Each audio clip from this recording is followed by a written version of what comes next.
विचार करीत नाही. कामातूर माणूस कधी जातीचा विचार करीत नाही. कामातूर माणूस कधी नाथाचा विचार करीत नाही. कामातूर माणूस कधी कुळाचा विचार करीत नाही. कामातूर माणूस कधी शीलाचा विचार करीत नाही. काही वाटत जिने बापाचं हृदय तोडलंय ती मुलगी सुखी होईल. कळेल असं ज्या मुलीने बाप रडायला लावला पहिला म्हणलं आयुष्यामध्ये बापाने भीक मागितली पण रडला नाही. रडला पण मळाला पण पलटी करून घातलं पण रडला नाही. पण मुलगी पडून गेला हो बाप रडला हो रडला. आणि रडणारा बाप पोलिसाला सांगतो माझी मुलगी सापडून द्या. पोलीस म्हणतो तुमची मुलगी सापडवतो मुलगी सापडून देतो पण तुम्ही रडू नका. बाप म्हणतो मी इष्टीचं वाटोळं करेन पण मुलगी सुखी करेन. मुलगी पोलिसाला सांगते माझा बाप माझा दुश्मन आहे. संपला विषय. त्या दिवशी तो बाप फक्त चमड्याने जिवंत राहिला नाही तर तो बाप संपला. गेला तो बाप फक्त का जिवंत राहिला तर त्याला मरण येत नाही संपला बाप. मुलगी मला आहे मुलगी तुम्हाला आहे. मुलगा मला आहे मुलगा तुम्हाला आहे. महिला म्हणजे भाऊ बहिणीला बोलू शकतो. बहीण भावाचं ऐकू शकते. मी तुमचा भाऊ आहे तुम्हाला बोलू शकतो. तुम्ही माझी बहीण आहात तुम्हाला ऐकावं लागेल. आयुष्यामध्ये तुम्ही सगळं करा पण मुलांदेखत नवऱ्याची किंमत कधी कमी करू नका. कधीच करू नका. तुमच्या फाजीलपणामुळं काय झालंय तुम्हाला माहित नाही. तुम्ही नवऱ्याची बाजू कधीच घेतली नाही. तुम्ही काही पोराची पोरीची बाजू घेतली आणि घराची वाट लावली. तुमच्या डोक्यात एकच आहे नवऱ्याला काही कळत नाही मी म्हणून राहिले त्याचं ऐकू नका. त्याची पैशी दुसरी राहिली नसती मी म्हणून परपंच केला. हे मूर्ख विचार तुमच्या डोक्यात घुसले.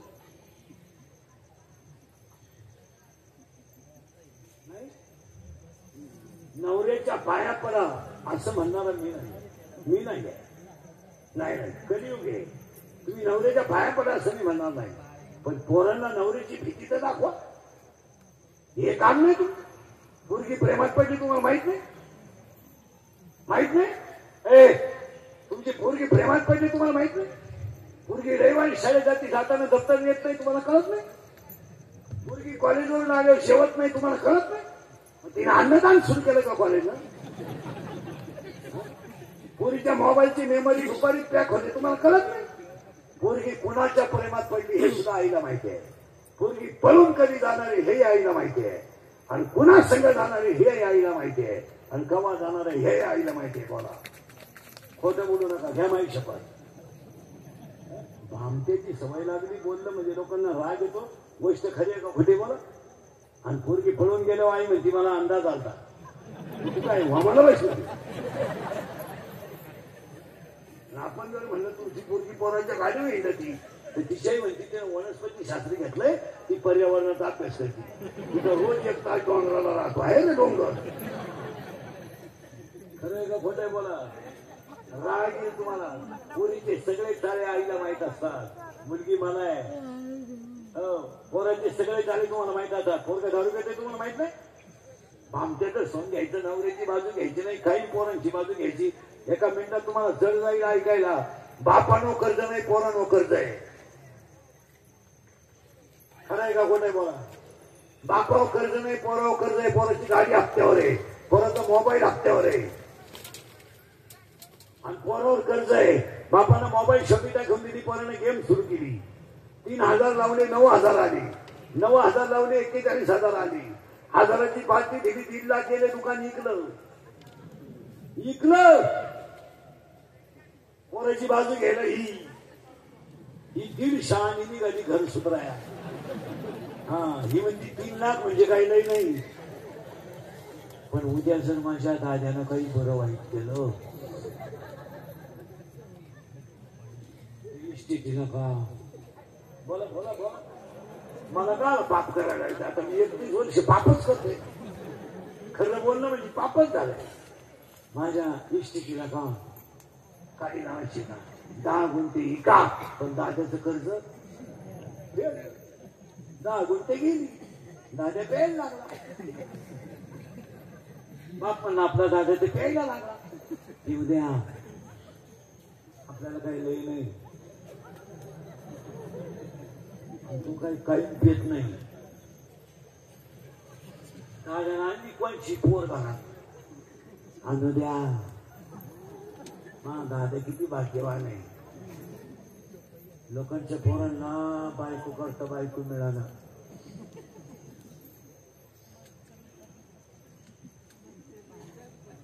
दाद्यानं कोणची कवाय ना पण मी नाही म्हणलं बरं का, तुम्हीच म्हणल्या कोणची कवाय ना पण अंडी आई तिला पहिलं पोरग मग त्याला काय होतं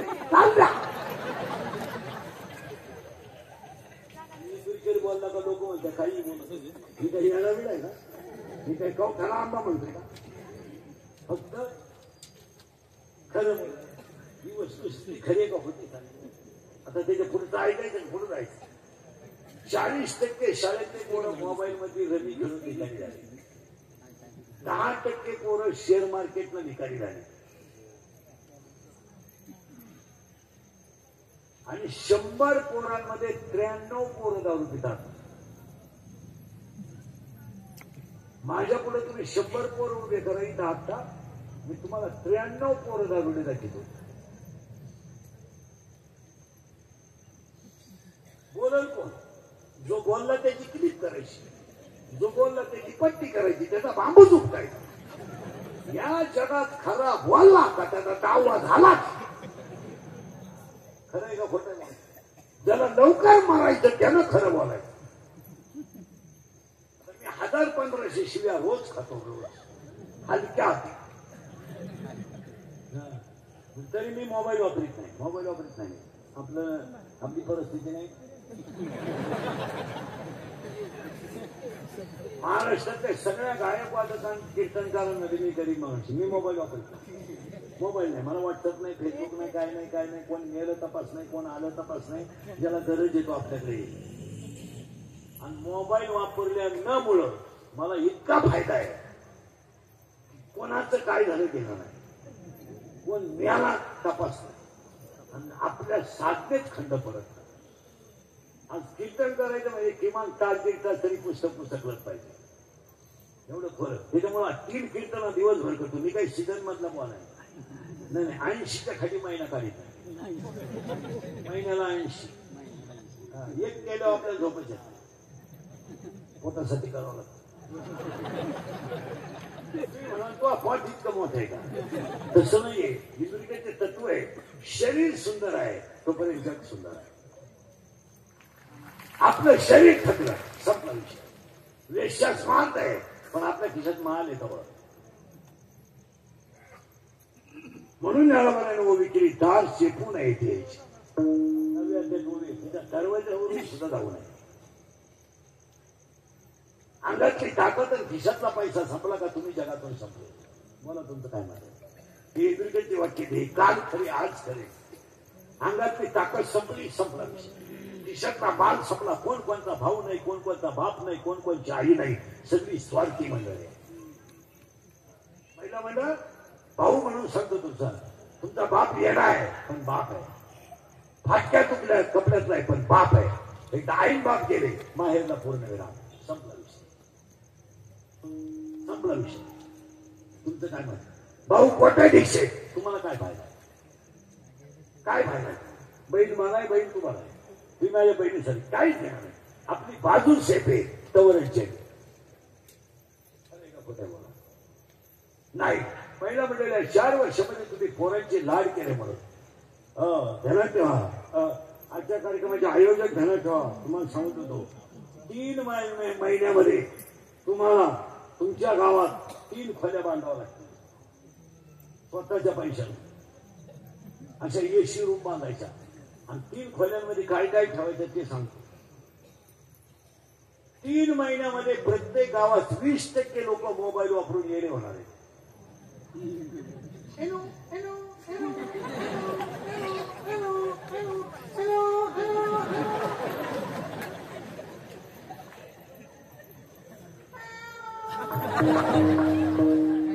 गल्ली ना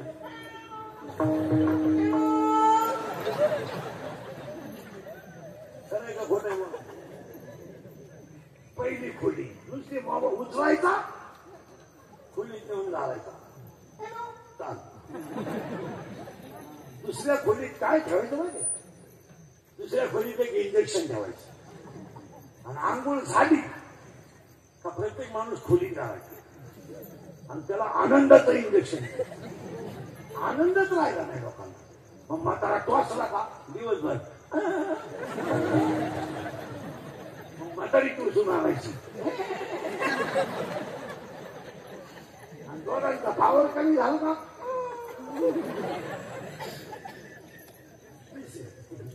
आणि तिसऱ्या खोलीत एक मशीन ठेवायचं. मशीन माणूस खोलीत घालायचा नुसतं हसून आणायचं. हसत वर्षातून आज हसली असते खरं बरं हसत नाही. आणि जी माणसं मोठ्यानं हसतात ती सज्जन असतात. जी गालात हसतात ती भांगटी असतात. आणि काही माणसं इतके दरिद्री आहेत कानाच्या पण हसत नाही. हस ना तुला काय मुलाचा कोण दुखत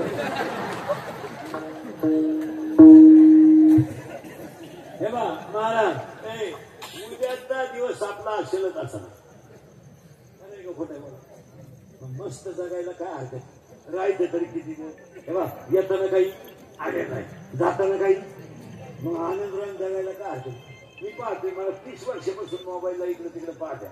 मी तसंच काही विचारत नाही. काय होईल तेव्हा बाप येतो काही आपल्याला काय टेन्शन.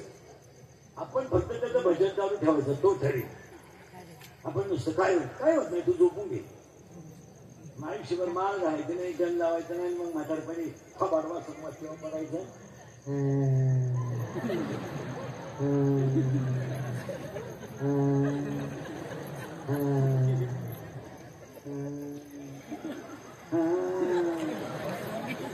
गुडघे गेले जाणारच भाऊ तमाशा पायानं खरे हल्ली.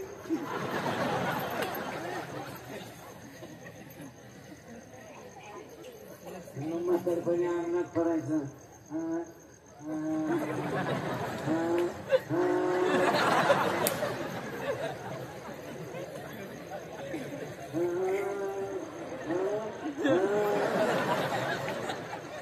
जवळ हे सकल सिद्ध आहे हात पाये सगळं सिद्ध आहे तारावया हात पाये.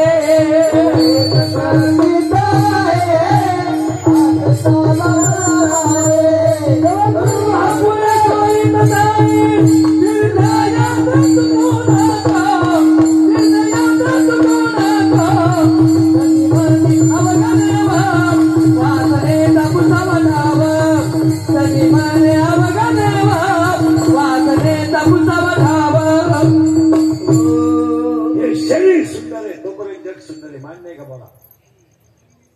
काही बोलत नाही समजा. म्हणून 40% पोरं मोबाईलला गेले. 10% लोक शेअर मार्केटला गेले.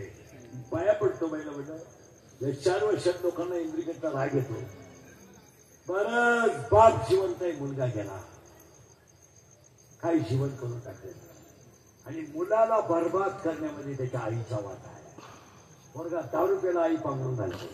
पोरगा मित्राबरोबर 12-12 वाजेपर्यंत हिंडतोय आई पांघरून घालते. त्याचा परिणाम इतका वाईट झाला पहिला म्हणलं आयुष्यामध्ये बाप जिवंत आहे मुलगा गेला. काय कमवलं तुम्ही आयुष्यात? गाड्या बंगले आगळा. जो बाप स्वतःच्या मुलाला चांगलं बनवू शकला नाही त्याने काय कमवलं? या 4 वर्षात पहिल्या मंडळ हेबरे या 4 वर्षात बापानं खांदा दिलाय पोराला. खरंय का खोटं आहे बोला? बाप नीट बसाय बरे. बाप जिवंत आहे मुलगा गेला.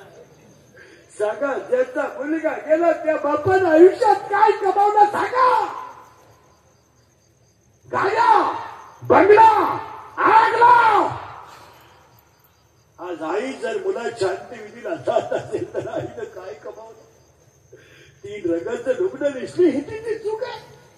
स्वतःच्या गळ्यातले दागिने मोडून तिनं मुलगा मोठा केला ही चूक आहे. या 4 वर्षामध्ये महिला मंडळ या 4 वर्षामध्ये महिला मंडळ बाप जिवंत आहे मुलगा गेला. मला सगळा एखादा माणूस जर तरुणपणात गेला आता तर प्रेत जर आंघोळीला बाहेर काढला तर प्रेताजवळ लागली पोरं उड्या आणतात.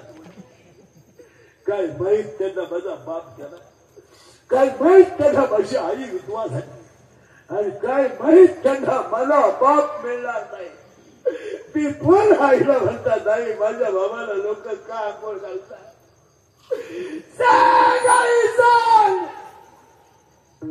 आणि ती पोर आईला विचारतात आई माझ्या बाबाला बांधून कुठे चालवलं लोकांनी सांग. आणि तेच प्रेत पेटवलं सगळी लोक रडतात आणि ती पोरं हसतात. आणि हसणारी पोरं आईला म्हणतात आई पेटला माझा बाप, आई पेटला माझा बाप, आई पेटला. आई म्हणते तुझा बाबा मेला नाही, तुझा बाबा देवा घरी गेला. पोरग पाठ करत सगळ्यांना सांगत माझा बाबा देवा घरी गेला म्हणून मी शाळेत आलो नाही. शाळेतली पोरं म्हणतात आज तू खेळत का नाही. नाही माझ्या घरात स्वयंपाक झाला नाही म्हणून मी खेळत नाही. शाळेतली पोरं म्हणतात अरे तुझा बाबा मेला, तुझा बाबा देवा घरी नाही गेला रे, मेलाय तुझा बाबा, तुला परत बाबा नाहीये. ते पोरग घरी येतात आईला म्हणता आई मेलाय माझा बाप, मेलाय. धाडकन आईला चक्कर येते. या 3 वर्षात तिसरीची पोरं बापाच्या दाव्याला आहेत. या 3 वर्षात स्तनातली दूध पिणारी पोरं बापाच्या दाव्याला आहेत. आणि या 3 वर्षात पोटातली पोरं बापाच्या दाव्याला आहेत. आणि याला 4च कारण आहे. 1 दारू, 2 जुगार, 3 मोबाईलचा गैरवापर, आणि 4 आई बापांनी पोरांची केलेले लाड. बोला तुमचं काय, तुमचं काय मत आहे बोला. काय झालंय त्यांना 11वीच्या पोराला 70-80 हजाराची गाडी. काम काय, काम का, या कसायला काय देणं आणि दारुड्याला मुलगी देणं सारखीच गोष्ट. इतकी नालायक आवलादे हे बेवड्यांची, इतकी नालायक. भांड्या विकले नालायकांनी पण दारू पिली. लुगड्या विकले बायकांचे लुगडे. दळायला गेला दळण शिकले. जर कीर्तनात बसलेल्या कोणाला वाटलं महाराज दारुड्याला लईच वाईट बोललाय त्याला परत शिकलेलं बोलवायचं नाही. याला म्हणा फक्त तुझी बहीण दारुड्याला देऊन पाय मग कळेल तुला काय म्हणत. आणि लग्न जमावणारे दलाल नीट ऐका दरोडे खोर मध्यस्थी करणारे. पुरीचं वाटोळं झाल्यावर जमावणारा पिसावला पाहिजे. त्या माणसाला लाख रुपये घेता नालायक हो तुम्ही लग्न जमायचे लाज नाही वाटत तुला. दारुड्या पोराला तुम्ही खोडगिरी आहे. खरं खोटे मला महाराज 9वीला मुलगी आहे, हुशार आहे, पण 50 रुपयाची प्रयोग वही नाही म्हणून वर्गात उभी राहते. 40 पोरं वर्गातले तिला हसतात. त्या पोरीच्या डोळ्यातल्या पाण्याच्या धारा बेंचवर पडतात. फक्त 50 रुपयासाठी माझा वर्गात अपमान. मधल्या सुट्टीत ती मुलगी घरी येते, आईचा पदर धरून आईच्या खुशीत दिसते आणि आईला सांगते आई मला शिकायचं नाही का, आई मला शिकायचं नाही. आई नाही. आई घाल ओढते, पदराखाली घालते. बाळा आपल्याला शिकल्याशिवाय पर्याय नाही. आपण गरीब जरी असलो तरी आपल्याला थोडंफार शिकल्याशिवाय. आई मी नाही म्हणत नाही ग, पण माझी 50 रुपयाची वही नाही म्हणून मला वर्गात पोरं हसतात.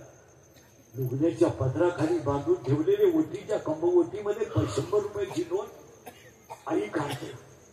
त्यातले 50 रुपये मुलीच्या हातात देते. ती मुलगी 50 रुपयाची मुठीत धरते आणि कडकडून आईला मिठी मारते. आईला म्हणते आई मी तुला 80 मार्क पाडून दाखील आई 80%. मला त्याचं काहीच वाटत नाही आई, पण मी वर्गात गेले का माझा बाप दारू पितो म्हणून मला वर्गातली पोरं हसतात. आई याचं मला माहिती.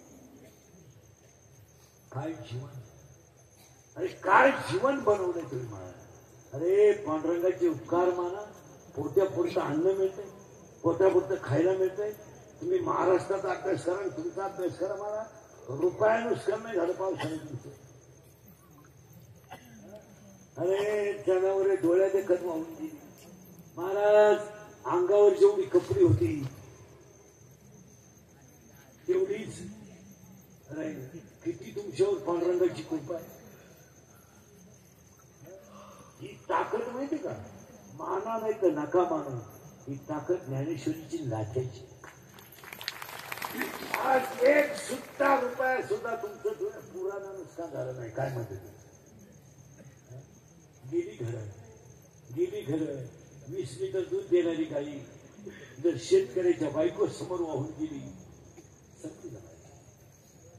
शेतकऱ्याला काय आला आज? महाराज जाऊ द्या, पण आपल्यावर तुकोबाईची घाणवाची कृपा असेल. खरं का खोटं मला? आपलं घर जाग्यावर आहे, खाणं पिणं जाग्यावर आहे. काही तुम्हाला देवाने कमी केलं? वाटोळं करून टाकलं तुम्ही परपंचाचं वाटोळं. काय रे वाटोळं केलं? पोराचं वाटोळं, पोरीचं वाटोळं. बरंच 5 वाजता जर 5वीची पोरगी शाळेतून आली, 3रीचा भाऊ, तर दोघं भाऊ आईकडे बघतात. आई अशी गाण वाटते, बाळा जेवा. आई आज जेवलो आम्ही, काम करू लागणार नाही. काय रे बाळा? आज आम्हाला ग्रहपाठ लिहायचा. 2 जण जेवतात, ग्रहपाठ लिहायला बसतात. दारुड्या बापाचा आवाज आला की 3रीचं पोरग 5वीच्या बहिणीच्या कुशीत घुसतं. संपलं हे जग. इंद्रियकरता लोकांना राग येतोय, पण आज तुमच्या माझ्या घराला फक्त भीती राहिल्या, काहीच राहिलं ना. भाषण राहिलं घरात, ना प्रेम राहिलं. फक्त घर बांधलेत, फ्रीज घेतलेत, सोफा सेट घेतलेत, टीव्ही घेतलेत, डीव्हीडी घेतलेत. कुणी एकत्र बसानं, कुणी एकत्र बोलानं. प्रत्येकाचा वेगळा तमाशा. मुलगी एकडे कोपऱ्यात बसते, तिचा मोबाईलवर तडाखा चालू. 15 मिनिटात तिथे मॅसेज मध्ये फुटवते. इकडे पोराचं मीटिंग वेगळीच चालते, नवरा बायकोची भांडणं वेगळीच चालते. तमाशा झाला घरांचा तमाशा. खरंय का पुढे? म्हाताऱ्या माणसाला भाकरी नाही, आजी सहन होत नाही. किती वाईट दिवस आहे. आणि याला एकच कारण आहे, इतकं सुंदर कारण आहे, नामाशी भिनमुख.